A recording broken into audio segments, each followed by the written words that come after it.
جو اللہ نے دیا ہے، جو ہمارے کریٹر ہیں اس نے دیا ہے، اور جو کریشن جو مخلوق ہے وہ خود بناتی ہے، ان میں فرق کیا ہے؟ ذرا اس پر بات کر لیں تو پھر ہم آگے جو ہے وہ ہمارے جو تھرڈ کوسچن تھا اس پر آتے ہیں۔ تو اللہ تعالیٰ نے جو قانون دیا ہے، اصل میں اللہ تعالیٰ ہمارے بارے میں بڑا بہترین طریقے سے جانتے ہیں، یعنی کوئی بھی خالق جو ہے وہ اپنی مخلوق کے بارے میں بہترین طریقے سے جانتا ہے کہ وہ مخلوق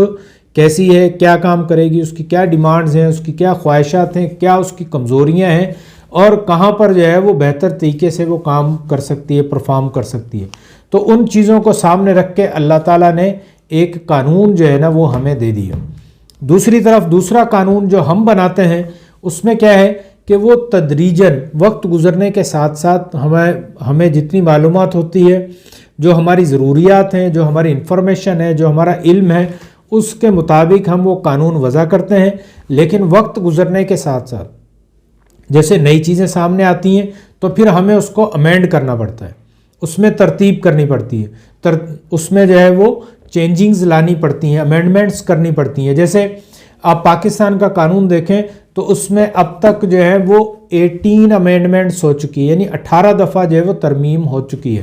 یعنی 1973 سے لے کے 1973 سے لے کے آج تک دیکھیں تو تقریباً یہ 50 سالوں میں 18 دفعہ جو ہے وہ ہمیں اسے امینڈ کرنا پڑا، اس کو مزید جو ہے وہ نئی چیزیں اس میں ایڈ کرنا پڑی۔ کیوں کرنا پڑی؟ کہ جب ہم اس کے انسانوں کے بارے میں، ہمارے ارد گرد ماحول کے بارے میں، ہماری ضروریات کے بارے میں ہمارا کلی علم نہیں ہے، ہمارا جزوی علم ہوتا ہے، یعنی ابھی کی چیزیں پتہ ہیں لیکن آنے والے دور میں کیا ہوں گی تو وہ ہمیں چیزیں ان کی معلومات نہیں ہوتی، تو وہ پھر جیسے ہی نئے چیلنجز آتے ہیں تو نئی چیزیں سامنے آتی ہیں تو پھر ہم اس قانون کو امینڈ کر دیتے ہیں۔ لیکن جو اللہ کی طرف سے جو قانون دیا جاتا ہے وہ بنیادی اصولوں پر قانون جو دیا گیا ہے وہ اسی طرح سے رہے گا، تو وہ قیامت تک کے لیے جو ہمیں قرآن میں جو اصول دیے گئے ہیں وہ اسی طرح سے ہیں۔ ان اصولوں کو سامنے رکھ کر پھر ہم اپنا جو ہے وہ قانون جو ہے وہ ترتیب دیتے ہیں۔ کانسٹیٹیوشن آف پاکستان کے 1st 2nd 3rd جو آرٹیکلس ہیں وہ پڑھیں گے تو اس میں یہ لکھا ہے کہ کوئی بھی قانون اسلام کی قرآن و حدیث کے مخالف جو ہے وہ قانون نہیں بن سکے گا۔ تو یہ ہو گئی کچھ قانون کی ڈیفینیشن۔ تو اب آگے چلتے ہیں کہ ہمیں قانون کا احترام کیوں کرنا چاہیے، اور پھر آخری کوسچن جو ہے وہ ہمارا رہ جائے گا کہ قانون پر احترام نہ کرنے کی، قانون پر عمل نہ کرنے کی وجوہات کیا ہیں۔ اللہ تعالیٰ نے قرآن میں سورہ نساء کی آیت نمبر 59 جو ابھی میں نے تلاوت کی، اللہ تعالیٰ نے واضح الفاظ میں بیان کر دیا کہ ایمان والو اللہ کی اطاعت کرو اور اس کے رسول کی اطاعت کرو، اور جو تمہارے درمیان میں اولل الامر ہیں، جو صاحب امر ہے، یعنی جو حکومت میں ہے، جو تمہارے امیر ہیں، جو تمہارے بڑے ہیں، ان کی بات کو مانو۔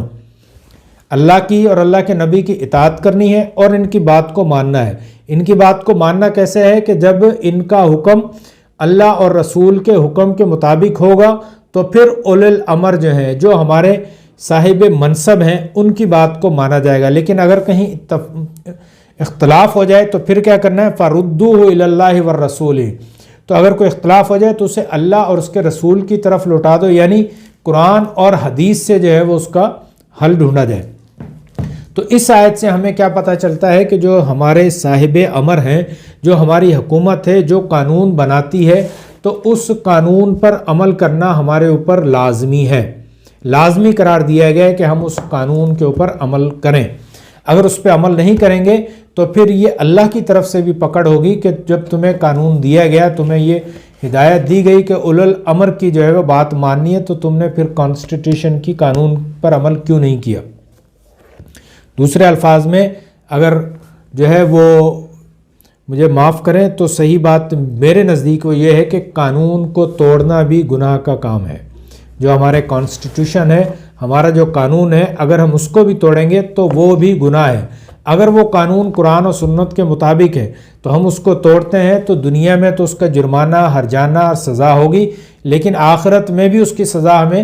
ملے گی، کیونکہ اللہ تعالیٰ نے اس آیت میں واضح الفاظ میں کہہ دیا کہ اولل الامر کی بات کو ماننا ہے۔ اب یہ قانون جو ہے وہ ہمارے اولل الامر یعنی پارلیمنٹیرین، ہمارے وزیر اعظم، صدر، ایم این اے، ایم پی ایس جن کو ہم منتخب کرتے ہیں وہ بناتے ہیں، تو اس کو ماننا ہمارے اوپر فرض ہو جاتا ہے، الا یہ کہ جب تک کہ یہ قرآن و حدیث کے مخالف نہ ہو۔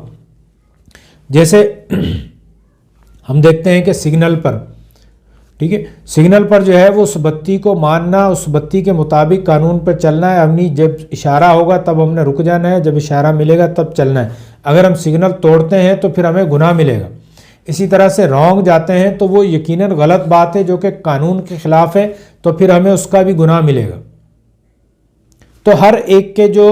رائٹس، جو حدود بتا دی گئی ہیں، جو قوانین بتا دیے گئے ہیں، تو ان کے اوپر عمل کرنا ہمارے اوپر فرض ہو جاتا ہے۔